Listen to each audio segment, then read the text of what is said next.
Bonsoir à toutes, bonsoir à tous. Vous vous attendiez certainement à voir Ibrahim Zighi vous parler ce soir. Malheureusement, ce n'est pas Ibrahim Zighi.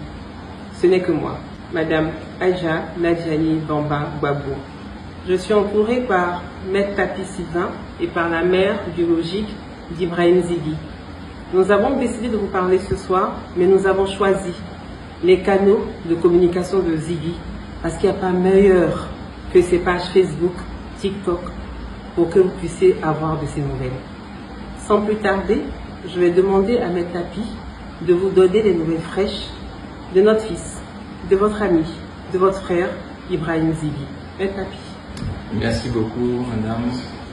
Merci, bonsoir, monsieur et madame. Je suis effectivement Maître Tapi, avocat.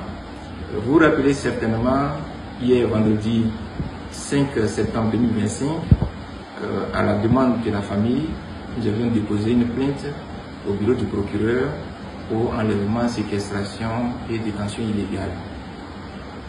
Suite à cette plainte, dans l'après-midi, des rumeurs couraient et faisaient état de ce que Zighi Ibrahim serait détenu à la Maka. Cette rumeur a persisté toute la nuit jusqu'au lendemain, donc aujourd'hui matin, jusqu'à ce que je me décide pour aller vérifier moi-même si ces rumeurs étaient fondées ou pas. Cet après-midi, je me suis rendu à la Maka et à ma grande surprise, Zighi y était. Je l'ai vu, j'ai parlé avec lui, il m'a confié dans quelles circonstances tout ça s'est passé, mais souffrez que je n'en dise pas plus puisque, bon, pour des raisons évidentes de confidentialité de la procédure, mais ce qui est certain, c'est que ce qui s'est passé, ce n'est pas joli pour la Côte d'Ivoire. Ça n'honore pas la Côte d'Ivoire.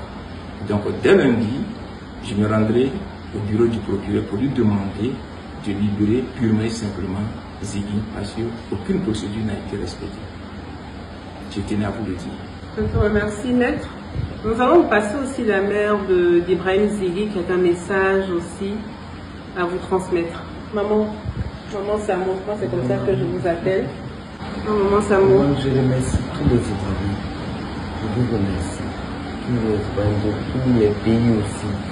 C'est les hommes du monde entier qui sont en train de parler d'Ibrahim Zighi. Je vous remercie pour tout ce que vous avez fait. Je crois qu'aujourd'hui, nous sommes en train de vous dire, de mettre l'avocat à parler. C'est pour vous dire que les affaires suivent leur cours. Continuons de prier pour Ibrahim et de prier aussi pour tous ces jeunes qui sont en prison, emprisonnés. Donc vraiment, merci. Merci à toute la Côte d'Ivoire, merci à toute la jeunesse, merci pour tout et que Dieu fasse grâce que vraiment il soit totalement libéré. Je vous remercie. Aujourd'hui, nous parlons de la détention ou de l'enlèvement, c'est plus correct, de Zighi. Mais Zighi n'est que la goutte d'eau qui a fait déborder le vase. Nous avons en détention à la Maka, Gala Kolebi, Steve Biko, Dosso Charles Rodel, pour ne citer que ceux-là, mais nous avons des militants du PDCI, nous avons des militants du GPS, nous avons donc des militants du PPACI. Nous avons à ce jour au moins 110 détenus à la Maka. Nous demandons donc leur libération pure et simple. Avant de vous laisser, je vais vous lire un texte d'un journaliste qui s'appelle Monsieur Jean-Paul Oro. Et ce texte résume tout ce que moi j'aurais pu dire ce soir. Ibrahim Zighi, prisonnier de l'oubli, la Maka comme gouffre de l'arbitraire.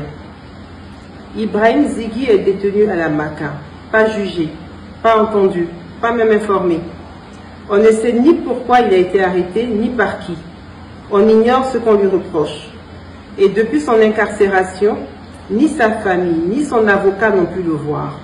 Ce n'est pas une rumeur, ce n'est pas une exagération, c'est une information que je tiens de source très crédible. Et c'est précisément ce qui rend cette situation intolérable.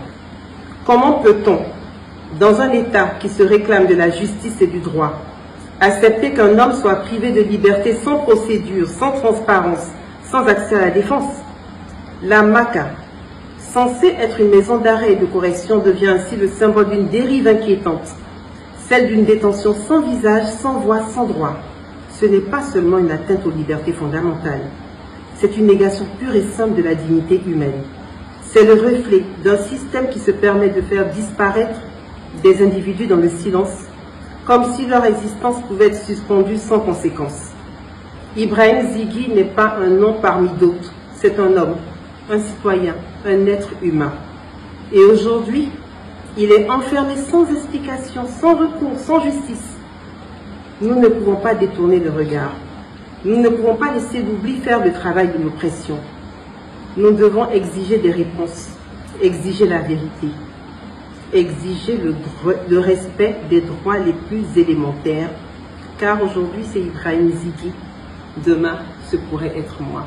Nous vous remercions, à bientôt.